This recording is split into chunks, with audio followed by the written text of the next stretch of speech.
Hey UConn Nation, it's KK Arnold here. If you're looking for the latest UConn women's basketball content, go subscribe to Listen Up to Phil and Ryan. Go Huskies!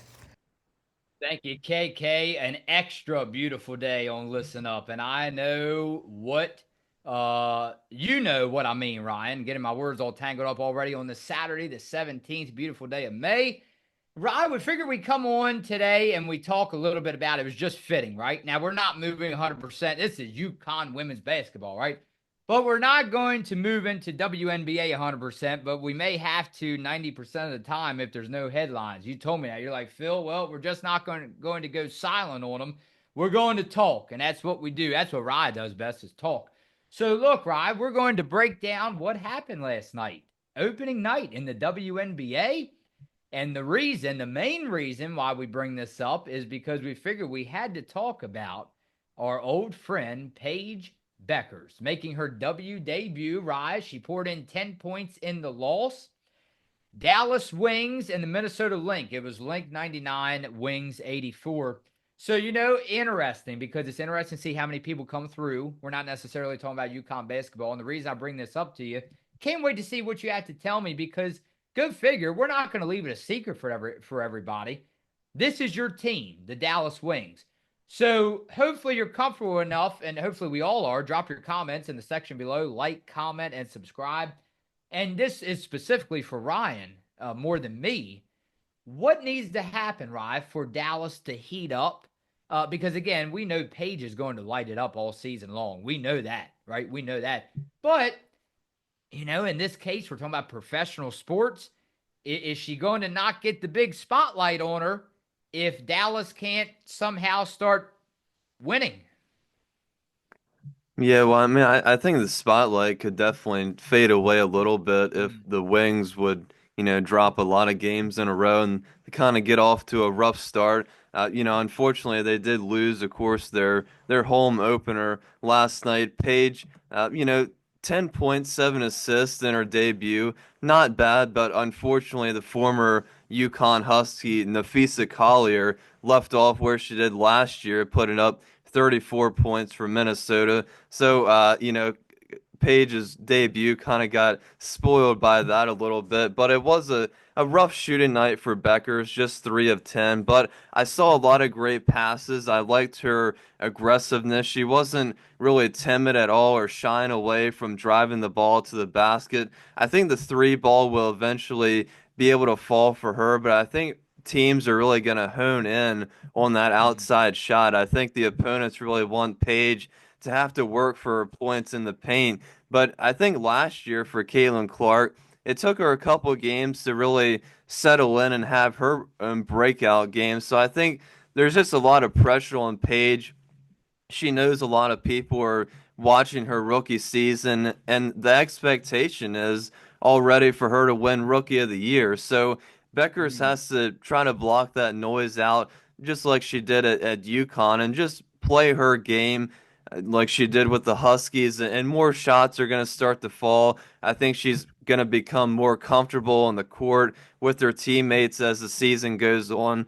But just this performance that she showed tonight, she showed some flashes and what we can look forward to this year from Paige, and Dallas is kind of expecting her to be a floor general, dish out great passes, but also to score. So I think it's just going to take a little time, but we will see some great performances from Paige this year. I don't think there's any doubt about that. Yeah, and again, you may have already answered this, Rob, but I ask you again, how long do you think it takes Beckers? Because we know she has a lot more, right, to prove and to serve up on the table than what she accomplished last night. And it's her first game, give her a break. I get that. But how long would you say, maybe? Because, again, you have one of your favorites in Enrique Agumbawale on the roster, right? So you have a lot of these star veteran players around her that have been in the league, obviously, longer than her. How long do you think that it will take for us to see the true Paige Bueckers? And we all know what I mean. You can't ask me, Phil, what do you mean? You know what I mean, right?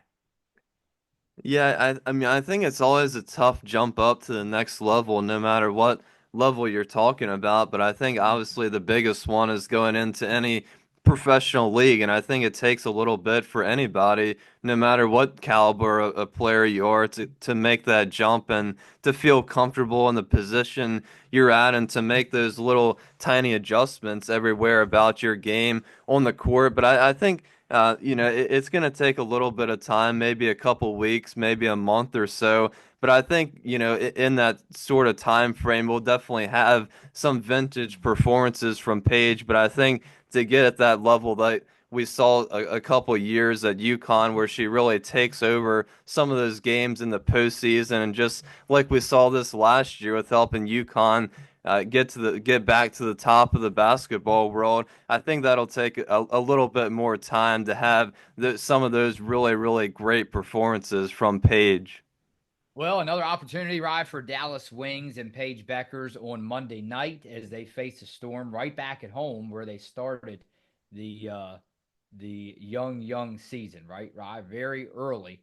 Let's go over to comments. Rye's favorite part of the show, and this was from UConn Huskies will compete in Hall of Fame Women's Showcase. We appreciate everybody that came through. We love you all.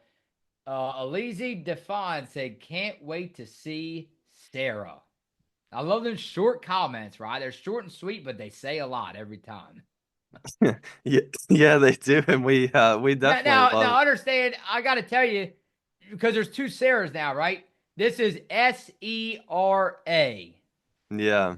Yeah, and I think we got it straight now that they both pronounce their name the same way. So we got to make sure not to confuse both of them during the season. So I guess we'll have to either use their full name or just their last name during the season. But yeah, I mean, excited to see both of them play. I think there's a lot of big storylines surrounding both players. Sarah Strong going into her sophomore year, and Sarah Williams coming over from Wisconsin, had 3 great years there, and now expecting to do a lot of great things to help UConn win some games. How about Jason D'Amico said, Paige plays tonight, fellas. This goes along with the this video very well, right? Paige plays tonight, fellas. For those who have VR, she plays on June 24th. That is all. Peace. Yeah, well, yeah, I think yeah, I think it's gonna be fun to watch Paige in the W. Like I said, she showed some flashes last night. It might take a little bit of time for her to settle in, but I think there's a lot of people really excited, especially in Dallas, to watch her for hopefully a lot of years to come. But like I said, I think it's gonna take a little time for her to settle in there. Ooh, we love subscribers that hit us with direct questions. Michael Olson said, my question for Phil and Rye and the rest of the people that comment on the cast. Now that UConn won the championship, do the Big East Conference get the respect that they deserve or play ranked opponents?